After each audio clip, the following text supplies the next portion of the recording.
What's up, everyone, and welcome to the Movement is Medicine show. And I am joined today by Dr. Annie, who is our incredible founder and inspiration. Woo! And our incredible and gifted athletic trainer, Leah. First time on the show. Yep, thank you. Welcome. Welcome, Leah. Yeah, and today we're going to go into, an interesting topic. We're going to talk about kind of the healing journey and the whole process that we take people through here at Head to Toe.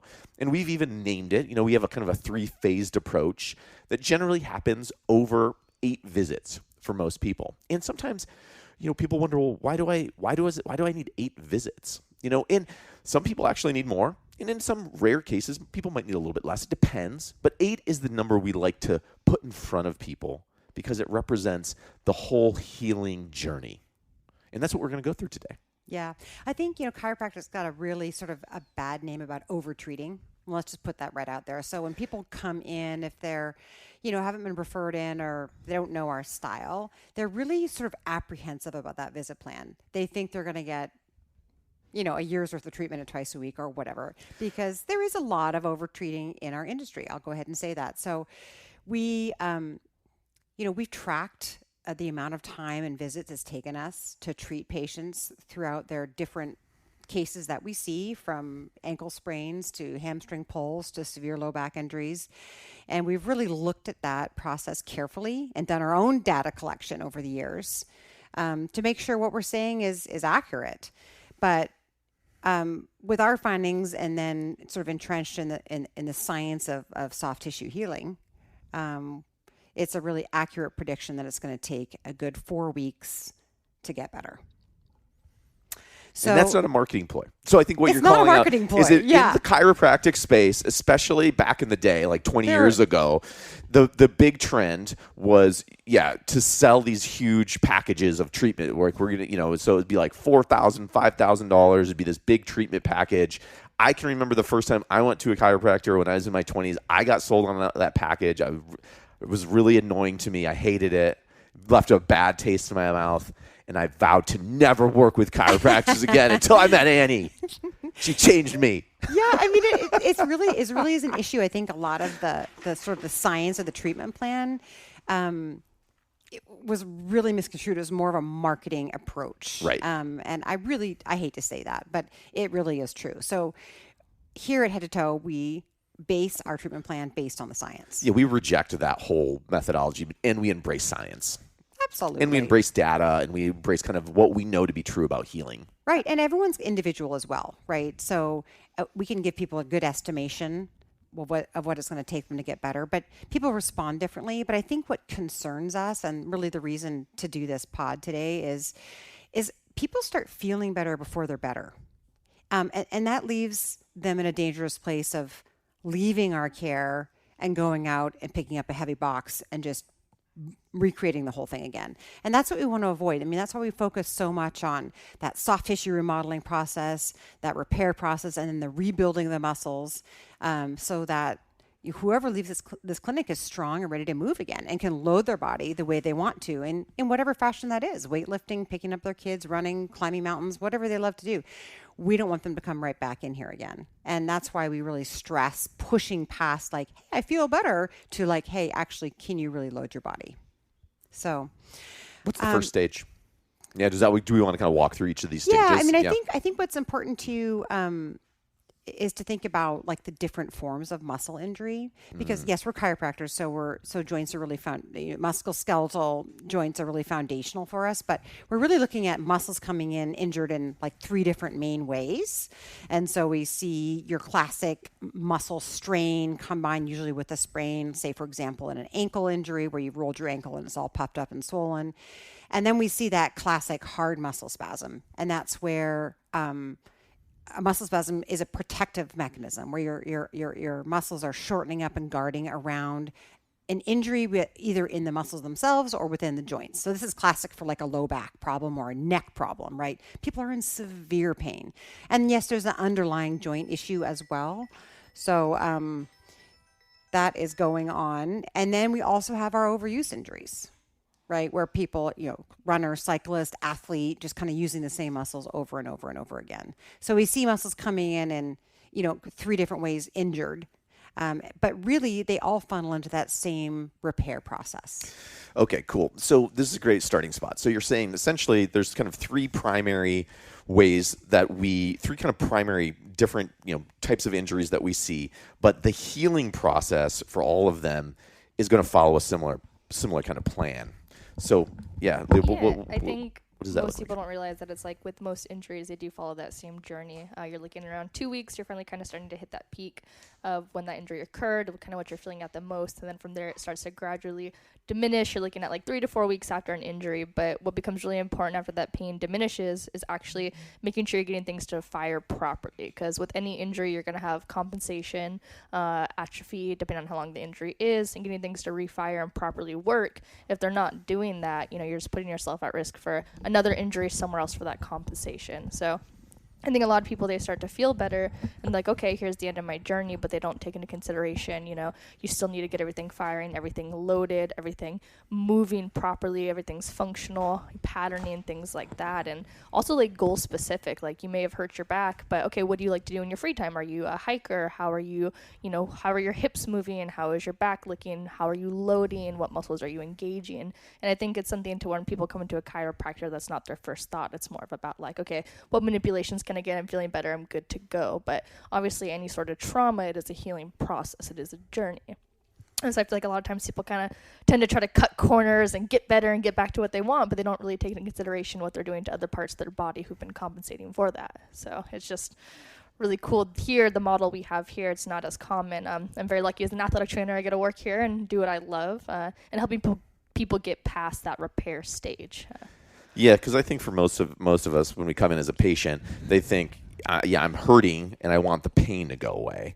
And then when the pain, and oftentimes that happens, we can get to that stage typically in 2 to 4 visits. We can get a person out of a pain state, and then it's like, okay, I'm good to go now. And that's where we're like, well, actually, you're not good to go now unless you want to be back here again in a number of months or weeks or whatnot. Yeah, I love when people are like, I'm good to go. We're like, okay, go on the floor. Let's see this. And they're like, oh, why is this terrible? I'm like, well, that's why you're still here.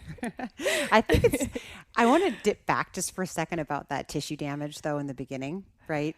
Because it really takes 2 to 4 weeks to repair muscles.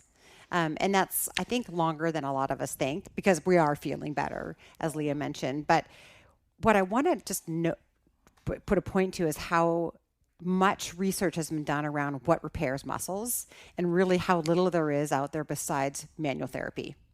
Mechanical intervention on the tissues themselves. So, people come into the clinic, we're doing all sorts of things. We're doing active release, we're doing myofascial release, we're doing cupping, we're doing Graston, a number of different therapies to work directly on those muscles. So people are like, why is all this happening to me? But really that muscle requires, number one, blood flow. Like we'll talk about like the marks from cups being important. The way that they bruise up quicker means that that area is even more injured because they really need that blood flow to the soft tissue to repair. It's the number one thing that has to happen. But mechanical therapy and manual therapy has been shown by research to really increase that stimulation that the muscles need to lay down that adult stem cell that the muscles need to start regenerating and reprocessing and regrowing. Yeah, so it's essential. And that's why we start with that repair phase where we're really going to be heavier on correcting the joint. Because if the mechanoreceptor is firing off the wrong signals and the muscles are still guarding around the joint, things aren't going to repair. That's why we love to combine the processes of both joint correction, positional correction, and soft tissue. And I would also say just knowing what kind of tissue is actually damaged. You look at muscles, yeah, they are vascular, but you look at, ligament issues, ankles, common things like that.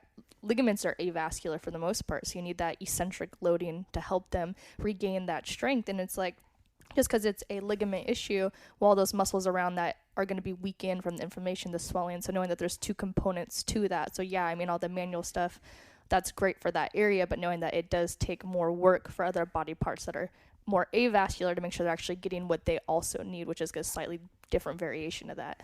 Absolutely. They have to be loaded, right? Yeah. And so It's like most people don't understand that when they sprain their ankle, they should still be walking on it. Obviously with some protection, but they need to still be loading it. It's super, super important for and full making recovery. sure they're being conscious of how they're loading it with more proper mechanics. That way they're not messing up other things in the chain with those compensations once again. Yeah, totally. I mean, where my mind goes when we're talking about this, and I'm a guy who's been into the CrossFit scene for a long time and into lifting and weightlifting and powerlifting, various other things. But yeah, I find myself now in my 46th year of life with, very easy for me to get these tendon issues that fire up that make it hard to do some of those like very common lifts, right? And I think it's just so interesting because when you do have a tendon issue or a ligament issue, it's incredible how weak you can feel in that particular area. So for instance, if it's my shoulder's triggered or if it's a bicep thing that's triggered, like doing even a simple curl is like really, really hard.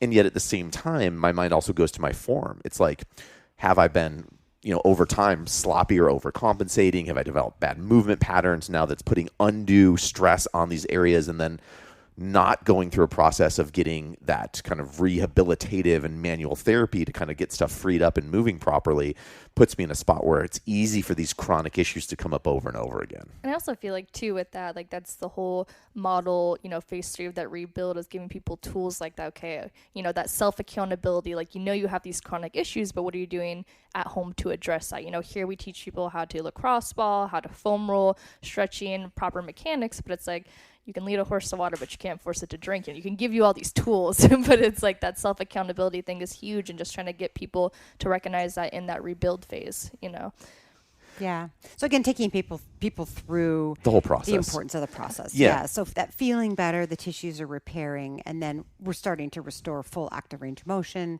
We're starting to restore strength. We're starting to repattern muscles, because as humans, we're amazing compensators, right? I mean, we have an injury, we keep moving, but we're not patterning the same way. We shut down certain muscles. And then, that's how we kind of stay unless someone skilled like Leah comes along and helps you to reprogram. This, and I'm going to say, is like, it's almost impossible to self-assess this stuff because you just get used to doing what you're doing. You don't even see it or notice it anymore. Absolutely. I mean, even when you know stuff, like, I'm a certified coach. Like I've studied movement and stuff, but not nearly to the degree where I'm like an expert who's just looking for very specific things and who is like outside of my own head, right? You know what I mean? So that's where I think when you have issues, yes, it's common to just wait for those issues to just go away by themselves. But often what's happening is they're not really going away. They're just kind of changing, right? They're kind of going underground. They're getting hidden, and they're going to creep back out and get you at some point in the future. Ooh, they're so sneaky. I also just want to dip back into scar tissue for a minute. I mean, I think we already mentioned this, but just if the soft tissue injury is not addressed correctly, it will form fibrotic shortened scar tissue, and that is going to be weak and subject to further injury, and it will give you chronic pain down the road, like guaranteed. And so you need to clear those muscles out. It's so important. And the longer you wait to clear it out, the more intense of a treatment it's going to be. Absolutely. It really is, we hear people all the time be like, oh, I've had this pain for 3 years now. I'm just like, you were so important. You get one body. You deserve, to treat it well when this comes up. It's so important to advocate for yourself and get in and get that treated right away, just so you're not creating long-term issues stemming from something that would have been an easy fix in the beginning. Absolutely. And I think it's really important too. We work a lot on helping people differentiate the difference between like pain from a soft tissue injury, between like, okay, I'm starting to move and work out and exercise again. I'm feeling pain. What is this? Is this bad or is this good? So, just plain muscle soreness you're kind of talking about. Yeah, absolutely. Which is fine. There's some pain that's fine, and then there's a lot of other pain that's not fine. Yes. How do we help people? Do we have a rule of thumb that we like to throw out? I generally tell people, especially if you're just getting into working out, the whole lactic acid phase, within like 24 to 48 hours later, you're going to be feeling that soreness. And if it kind of persists past that a little bit, give yourself, like I always say, like a 3-day grace period. And if come past those 3 days, you're like, hey, this hasn't diminished in the slightest, it's still just as strong, then it's probably a good rule of thumb. Okay, there might be something else going on. Well, listen, I started with a new trainer, okay? And this is cool app called Future. and you get your own personal trainer and you talk to him and you do FaceTime, and he put me on this incredible strength program, right?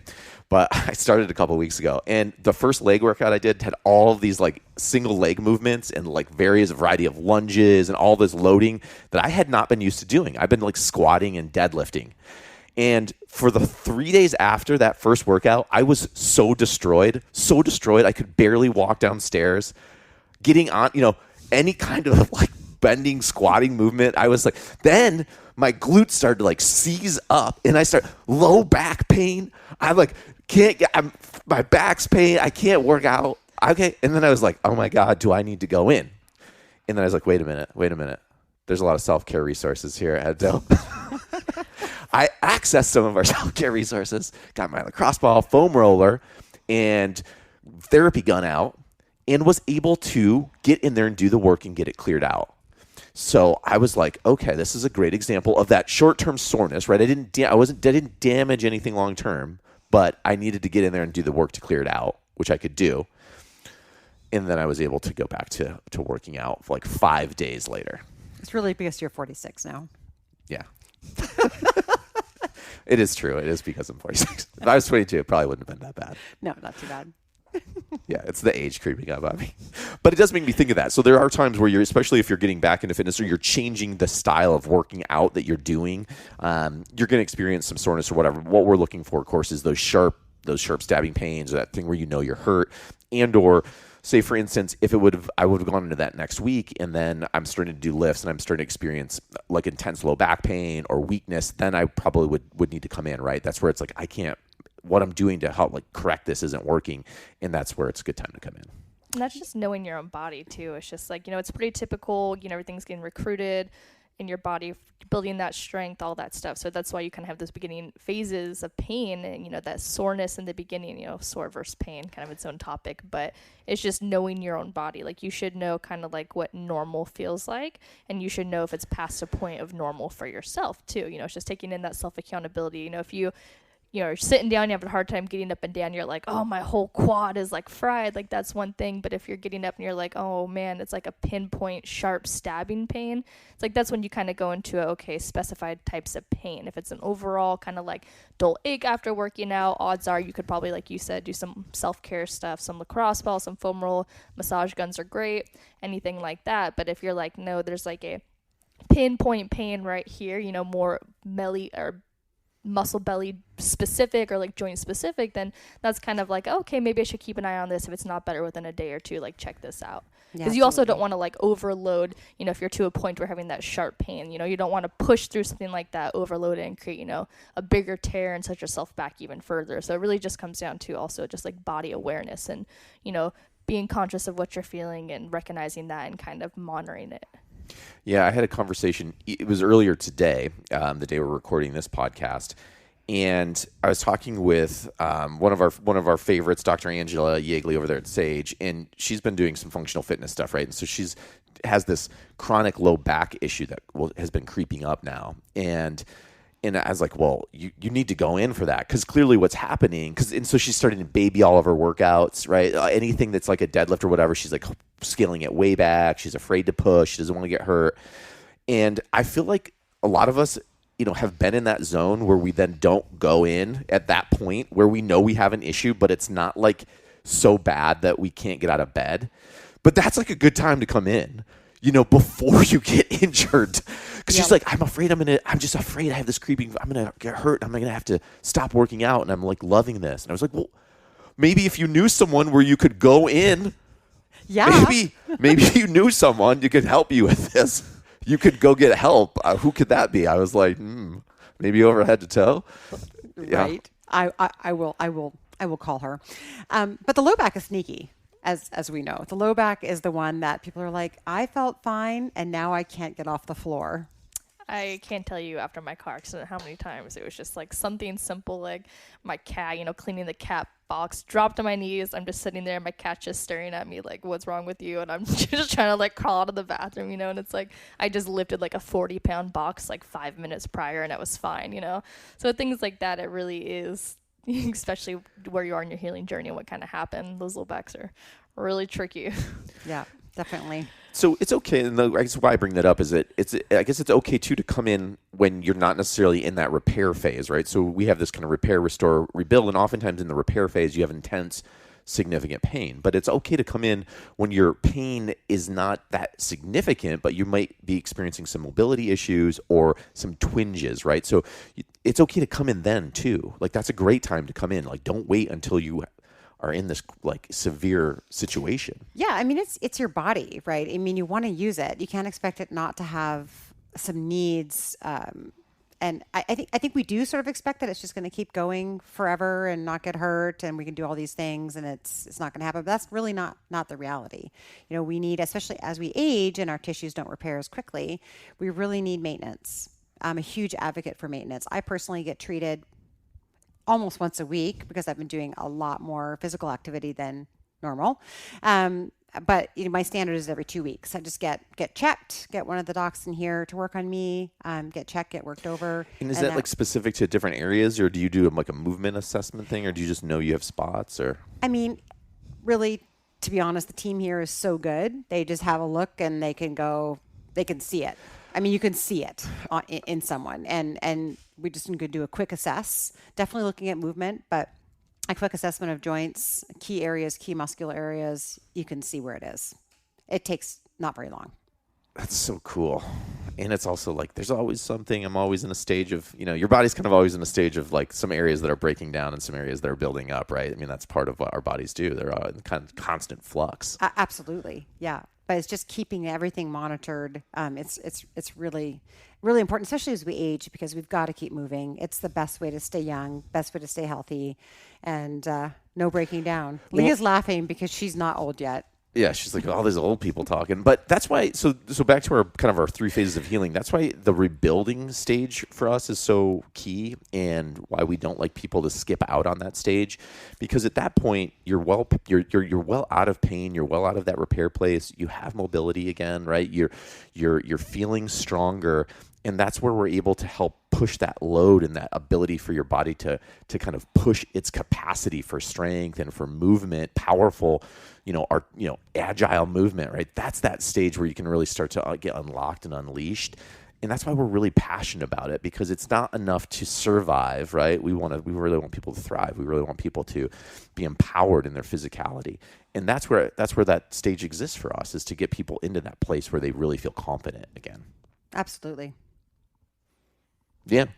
So wherever you are in your journey, we're here to help. We're here to help, and we're here to move you along. And if you've ever wondered about kind of how we do things here, or, what does it really take to heal?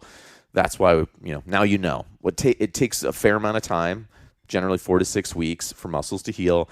And it takes a number of visits coming in and getting you out of just the pain state back into mobility state, restoring that function, and then ultimately building up your capacity. Yeah, don't be afraid to let us know what your goals are. We'd love to help you work towards whatever you want to do with your body. I mean, that's what we're here for. Whatever thing you may have thought was a crazy dream, I promise you can do it. Just come in and let us help you get there. Absolutely. I love it. Well, thanks, guys, for being here. Appreciate you, as always, and we will catch you on the next show.